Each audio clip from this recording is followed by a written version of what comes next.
وَقُولُوا لِلنَّاسِ حُسْنًا. اور اخلاقی اقدار کا پروگرام روشنی آپ سنیں گے پروفیسر اعجاز احمد کی آواز میں. بسم اللہ الرحمن الرحیم. سامعین محترم، السلام علیکم ورحمۃ اللہ وبرکاتہ. بہت سال پہلے کی بات ہے، ایک صاحب کا روڈ ایکسیڈنٹ میں انتقال ہو گیا. ان کے گھر والوں کو اطلاع کی گئی تو انہوں نے اس خبر پر یقین کرنے سے انکار کر دیا، کیونکہ جس فرد کا انتقال ہوا تھا اس نے گھر سے رخصت ہوتے ہوئے اپنے والدین سے کہا تھا کہ آج 1 اپریل ہے، اس دن لوگ ہنسی مذاق میں الٹی سیدھی باتیں کرتے ہیں، آپ نے یقین نہیں کرنا. چنانچہ جب گھر میں میت آئی تو کوہرام برپا ہو گیا. اسی طرح سے کسی کے ہاں ان کے جوان بیٹے کے انتقال کی جھوٹی خبر سنائی گئی تو ماں صدمے سے جان ہار گئی. کسی کی جان گئی، آپ کی ادا ٹھہری. جھوٹ ہلاکت ہے، بربادی ہے. قرآن مجید میں حکم ہے، اعوذ باللہ من الشیطان الرجیم، وَاجْتَنِبُوا قَوْلُ الزُّورِ، یعنی جھوٹی بات سے بچو. رسول اکرم صلی اللہ علیہ وآلہ وسلم کی اوائل عمری میں مکہ میں شہرت ایک سچے آدمی کی ہو گئی. لوگ آپ صلی اللہ علیہ وآلہ وسلم کو نام سے پکارنے کی بجائے صادق اور امین کہتے تھے.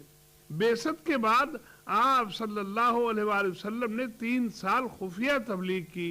پھر حکم نازل ہوا، فاصدع بما تؤمر، یعنی جو حکم دیا گیا ہے اسے علانیہ بیان کریں. چنانچہ رسول رحمت صلی اللہ علیہ وآلہ وسلم نے کوہ صفا پر کھڑے ہو کر اہل مکہ کو ایمرجنسی کال دی.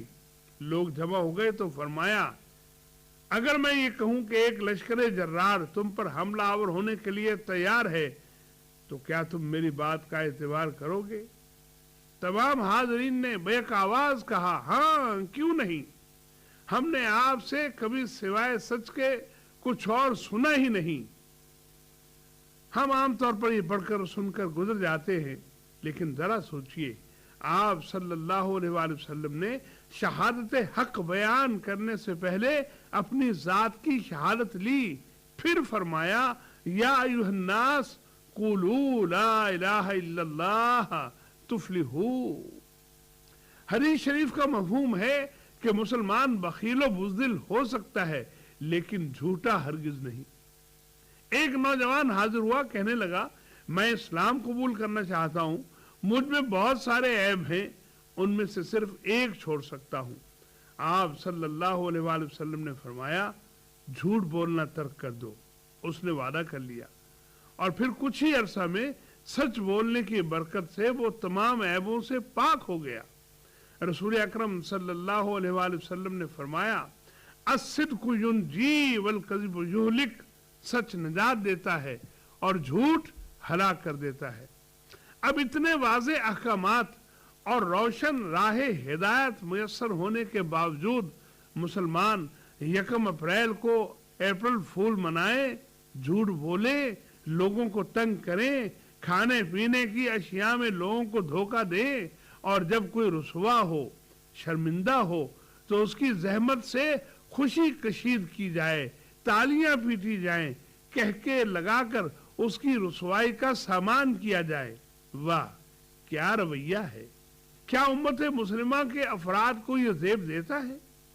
ہر شعبہ حیات میں اس طرح کے واقعات رونما ہوتے ہیں، لیکن ہمارے تعلیمی اداروں میں خاص طور پر نوجوان طلبہ و طالبات اس موقع پر نتائج و عواقب سے بے نیاز ہو کر اپریل فول مناتے ہیں، یہ جانے بغیر کہ اس دن اندلس میں کتنے ہی مسلمانوں کو آزادی دینے کے بہانے سمندر میں غرق کر دیا گیا، اور پھر اقوام مغرب اس دن کو جشن کے طور پر منانے لگی. جھوٹ کے کلچر کو اس دن کے لیے فروغ دیا گیا، حالانکہ مغربی معاشرے میں جھوٹ بولنے کو برا جانا جاتا ہے. ہمارے میڈیا میں بعض اوقات افراد معاشرہ کو خبردار کیا جاتا ہے کہ آج اپریل فول ہے، بچ کر رہیں، کوئی آپ کو بیوقوف نہ بنا جائے. یہ اطلاع دینا بہتر ہے، لیکن کیا ہی اچھا ہو